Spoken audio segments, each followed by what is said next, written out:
Айкын Амелия 10 сынып оқушысымын. Жамбыл облысы Шу ауданы Оразалы Батыр ауылының тұрғынымын.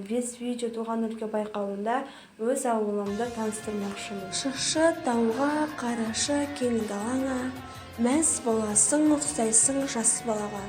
Ол жетімен бұл жетіне жүгіресің, шаршайсың ба, құмарың бір қанама. Уа дариға алтын бесік туған жер, қадіріңді келсем білмей кеше көр. Шаталмасем топырағыңды тебіренбей, ақын болмай тасың болсам мен егер. Неткен байтақ, неткен ұлы жер едің, нендей күйге жүрегімді бөледің. Сенде тудым, сенде өстім, мен сенде өлсем, арманым жоқ болды егер едім.